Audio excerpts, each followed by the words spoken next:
ఆయనకు సెలవిస్తున్నాడు. నా ప్రియ దేవుని బిడ్డలారా, ఈ జీవితంలో ఈ అద్భుతాలు జరిగే సమయం ఆసనమైంది. మరొక మాట మీకు ప్రకటిస్తున్నాను. దావీదు తాళము చెవులు కలిగి ఎవడు తీయలేకుండా వేయవాడు, ఎవడు వేయలేకుండా తీవాడునైనా సత్య స్వరూపమైన దేవుడు నీ ఎదుట ఒక ద్వారం, ఒక తలుపు తెరిచి ఉంచి ఉన్నాడు. ఆయన అంటున్నాడు, ఈ ద్వారా నీ తలుపుని ఎవరు కూడా మూయలేరు. చప్పుడు కొట్టి ప్రభుని మైపరచుదా. ఎవరు కూడా మూయలేరు. హల్లెలూయా. నా తల్లికి 6 సంతానం, 6 పిల్లలు. నాకు యేసు ప్రభు అంటే ఎవరికి తెలియదు. నాకు మా ఇంట్లో లేని దేవుడు లేడు. యేసు అంటే ఎవరు నాకు తెలియదు. నా వెనకాల 4 చెల్లెలు పుట్టారు. 4 చెల్లెల తర్వాత ఒక తమ్ముడు, 6 సంతానం. మా నాన్నగారు కూలి నాలు చేసేవాడు. రెక్కాడితేనే టొక్కాడుతుంది. మాకు అన్నం ఉండేది కాదు. మా నాన్న తాగి రోజుకి 8 గుడుంబ సీసాలు, 9, 10 గుడుంబ సీసాలు తాగి, దేవుని బిడ్డలారా, కత్తి గొడ్డలి పట్టుకొని తరుముతుంటే తల్లి సాడ పిల్లకి, పిల్ల సాడ తల్లికి ఉండేది కాదు. దేవుడా భగవంతుడని ఆ రాత్రి వేళ ఈ మంది పంచల కింద కూర్చునే వాళ్ళం, ఆ చూరు కింద కూర్చునే వాళ్ళం, స్కూల్ వరండాలో పడుకునే వాళ్ళం. నా దేవుని బిడ్డలారా, ఆకలి తొలమటించినాడు. ఆకలికి తట్టుకోలేక 5 సంవత్సరాలు నేను హాస్టల్లో చదువుకున్నాను. ఒక ప్లేట్లో తెల్లటి పురుగులు, 20 పురుగులు ఏరుకొని ఆ పురుగులు పక్కన వేసుకొని ఆ అన్నం చారు, వాన నీళ్ళైనా కూడా మంచుకుంటాయేమో అలాంటి చారుతో, అలాంటి సాంబారుతో 5 సంవత్సరాలు నేను హాస్టల్లో చదువుకున్న అదే అన్నం తిన్నాను. ఎందుకు తెలుసా? ఇంట్లో అన్నం ఉండేది కాదు. చీకటి జీవితం, చీకటి బతుకులు. నా ప్రియ దేవుని బిడ్డలారా, ఎన్నో దేవతలకి బ్రతికినాం, ఎంతో మందిని ఆరాధించాం. నాకు 5 మేనమామలు, మా అమ్మగారికి 5 తమ్ముళ్ళు. మా మామయ్య ఇంటికి వెళ్ళి ఈ దెబ్బలు తట్టుకోలేక మా మామయ్య ఇంటికి వెళితే 2 రోజులు అన్నం పెట్టి వాళ్ళ భార్యలు అనేవాళ్ళు కదా, ఇది బందీగా అన్నట్టు కన్నది పిల్లల్ని. మా ఇంటి మీద వచ్చి పడ్డది. ఎవడు పెడతాడు దీని పిల్లలకి? చస్తే మొగుడు దగ్గర చావాలి, ఎందుకు వచ్చింది మా ఇంటికి అని చెప్పి వాళ్ళు అంటూ ఉంటే ఆ మాటలు విని తట్టుకోలేక ఆ బ్యాగులు పట్టుకొని, ఆ సంచులు పట్టుకొని కాళ్ళు ఈడ్చుకుంటూ మా అమ్మమ్మ గారి ఇంటి దగ్గర నుండి, మా మామయ్య ఇంటి దగ్గర నుండి మా ఇంటికి నడుచుకుంటూ వచ్చేవాళ్ళం. ఒక మాట చెప్పాలంటే, పట్టుకున్న కొమ్మ ఆధారం లేదు, నిలబడ్డ కొమ్మ ఆధారం లేదు. నా ప్రియ దేవుని బిడ్డలారా, ఒకరోజు మా అమ్మ 2 అరుగుల సందులో కూర్చుంది. మా నాన్నగారు ఫుల్గా తాగొచ్చేసాడు. ఆ సైకిల్ స్టార్ట్ చేసి లోపలికి వెళ్ళాడు. పెద్ద ఇనప రాడు తీసుకుని వచ్చాడు. ఆ ఇనప రాడు తీసుకుని వచ్చాడు.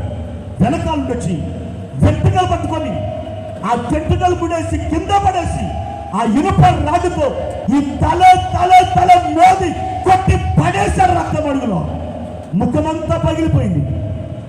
ఈ నాసిక పగిలిపోయి ఏలంతా రక్తపు దార, చీర జాకెట్ తడిసి మొద్దయిపోయింది. ఆ రక్తం అడుగులో పడిపోయింది. మా చెల్లెళ్ళు నేను వెళ్ళి, వద్దు నానా దండం పెడుతున్నాను, వద్దు నాన్న, కొట్టదు నాన్న అని చెప్పినా కూడా ఆగలేదు.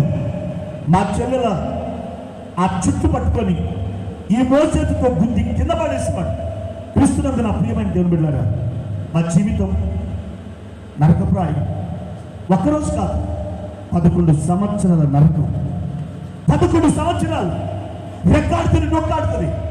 తాపీ పనికి వెళ్ళేవాడిని, గన్నేలం వేయడానికి, పొచ్చమయడానికి వెళ్ళేవాడిని.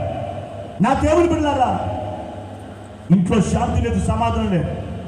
ఆ బాధ తట్టుకోలేక మా అమ్మగారు 3.5 లీటర్లు కిరోసిన్ పోసుకున్నారు. తన చీర కింద ఆ పైట కోగి కింద పెట్టి తన తల వెంట్రుకలు విప్పుకొని 3.5 లీటర్ల కిరోసిన్ పోసుకున్నారు. నేను హాస్టల్ నుండి ఇంటికి వచ్చాను. మా పెద్ద చెల్లి అడిగితే, అమ్మేదమ్మని అడిగితే, ఏమో నాకు తెలియదన్నయ్య అన్నది. రాత్రంతా గొడవైంది. అమ్మను కొట్టాడు. అమ్మ రక్తం చూడని ఇంట్లో చూపించింది. ఆ రక్తం ఒక చాటంతో వెడల్పుతూ రక్తం పడిపోయింది. మరి అమ్మ వెళ్ళిపోయిందమ్మా అని అడిగాను. ఏమన్నా నాకు తెలియదు. రోడ్డు ఎక్కి అరుస్తున్నాను, అమ్మా అని, అమ్మా అని కేకలేస్తున్నాను. మా చెల్లెలు నాకు కలిసి ఏడుస్తున్నారు. నా ప్రియ దేవుని బిడ్డలారా, ఒక ఆవిడ వెంకటమ్మ గారని, ఏంటి బాబు ఏడుస్తున్నామంటే, మా అమ్మ మీకు కనిపించిందా అన్నప్పుడు ఆవిడ అంది, ఇగో ఇదే రోడ్డు మీద ఎలా వెళ్ళిందని. మేము పరిగెత్తుకుని వెళ్ళేసరికి ఒక తుమ్మ చెట్టు క్రింద తన వెంట్రుకలు కుర్లు విప్పి పవిట కొద్దు కింద పెట్టేసి కిరోసిన్ పోసుకొని కళ్ళలోకి వెళ్ళిపోయింది. ఆ కిరోసిన్ మంటలు మండుతున్నాయి, ఇక తెరవలేకపోతుంది. అగ్గిపుల్లో పుట్టించుకునే సమయానికి వద్దమ్మా అని చెప్పి అమాంతంగా మా అమ్మ మీద పడిపోయినాం. నేను కాలిపోతే నా పిల్లలు కూడా కాలిపోతారు అనుకొని ఆ అగ్గిపెట్టె అవతల గిరాట్ వేసింది. గోలగా ఏడుస్తుంటే చుట్టుపక్కల వారు వచ్చి, ఎందుకు చచ్చిపోతావు నువ్వు, ఏమి సాధిస్తావు నువ్వు, అందరూ మొగుడు ఉంటేనే బతుకుతున్నారా, మొగుడు లేని వాళ్ళు బతకట్లేదా, ఎందుకు ఇలా చేస్తున్నావు, నీ పిల్లలు ముక్కు పచ్చనారని పసి పిల్లలు, నీ పిల్లల కోసమే నువ్వు బతకొచ్చు, నువ్వు చచ్చిపోతే నీ పిల్లలు ఆగమైపోతారు, నాశనం అయిపోతారు అని తలా ఒక బుద్ధి మాట చెప్పారు. ఇంటికి తీసుకుని వెళ్ళారు, కడిగారు, బట్టలు తొడిగారు. ఆ రాత్రి అక్కడే పడుకున్నాం.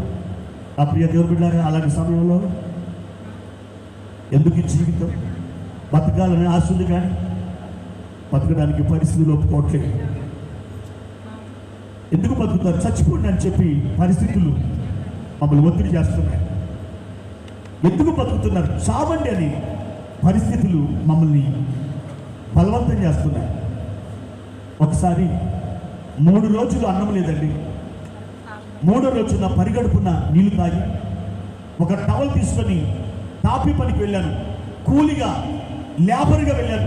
10 రూపాయలని ఇస్తారేమని 3 రోజులు భోజనం చేయలే. వెళ్తే ఒక ఆయన పనిలోకి తీసుకున్నాడు.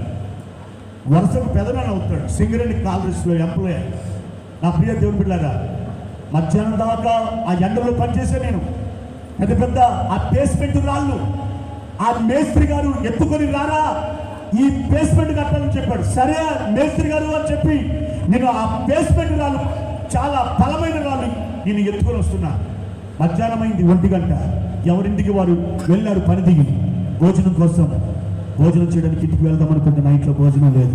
అప్పటికి 3 రోజులు ఆ చింత చెట్టు మొదట్లో కూర్చొని ఏడుస్తున్న, భగవంతుడా ఒక మొత్తాన్నం కావాలయ్యా అని.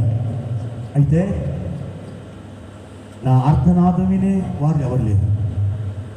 2 గంటల సేపటికి ఆ మండు టెండలో అందరూ పని చేస్తున్నారు, లేబర్స్ అందరూ కూడా. నేను కూడా పని చేయాలి కదా, పని చేస్తున్నాను. 3 గంటలకి ఆ బండల మీద నేను నా కళ్ళు బయలు కమ్మి కాలు చేతులు కడగడానికి ఆ బండ మీద పడిపోయినాను. అరే మీరు పడిపోయారు అని చెప్పి ఇద్దరు వచ్చారు. నా శంకల కింద 2 చేతులేసి తీసుకుని వెళ్ళి ఆ పందిరి కింద కూర్చోబెట్టారు. ఆ ఇంటి యజమాని ఆ మంచంలో కూర్చొని పప్పు కూర కారపొడి కలుపుకొని అన్నం తింటున్నాడు. నేను ఆయన వైపు చూస్తున్నా. ఒక చాదుకున్న కుక్క ముద్దకి ఆయన వైపు చూసినట్టుగా ఆయన వైపు చూస్తున్నా. నేను ఒక ముద్ద పెడతాడేమని చూస్తున్నా. గబగబ తినేస్తున్నాడు. చూస్తున్నా, దేవుడా ఒక ముద్ద పెట్టాలయ్యా అని తినేస్తున్నాడు. ఈ లోపు నా వైపు చూశాడు. ఆ పళ్ళెంలో ఆ ప్లేట్లో 3 ముద్దలు ఉన్నాయి. రే ఇట్లా అన్నాడు. కపాలన దగ్గరికి వెళ్ళాను. ఆ 3 ముద్దలు మిగిలిన ఆ ప్లేట్ని ఆ కింద నెట్టి ఇలా తిండ్రా అన్నాడు. గబగబ తినేశాడు. నాకు చాలేదు, ఇంకొక ముద్ద పెడతారేమో అని చూశాను, కానీ పెట్టేటట్లేదు. ఆ ప్లేట్ కడిగి అక్కడ పెట్టేశాను. అయ్యా నాకు డబ్బులు ఇవ్వరా, ఈరోజు పని చేశారు కదా, డబ్బులు ఇవ్వరా అని అడిగితే ఆయన అన్నాడు, ఎక్కడిరా డబ్బులు, సాముకొక రాయి గడికొక రాయి నువ్వు ఎత్తుకొని వచ్చి అలా చేసావు, నీ పని ఎంత మాకు తెలుసు, ఇప్పుడు నువ్వు తింటే ఎక్కువరా, చల్ వెళ్ళిపోవా ఇంటికి అన్నాడు. ఇక దేవుని బిడ్డారా, నాకు అన్నం పెట్టారు, అదే నా కూలేమో, అదే నా జీతం ఏమనుకొని ఇంటికి వచ్చాను. అమ్మ అడిగారు, డబ్బులు ఇవ్వలేదని చెప్పాను. ఆ రాత్రి పస్తులు పడుకున్నాం. 11 సంవత్సరాల నరకం, 11 సంవత్సరాల నరక యాతన. ఒక్కని దేవుడు లేడు, ఒక్కని దేవత లేదు, వెళ్ళని స్థలం లేదు, మా జీవితానికి నెమ్మది లేదు.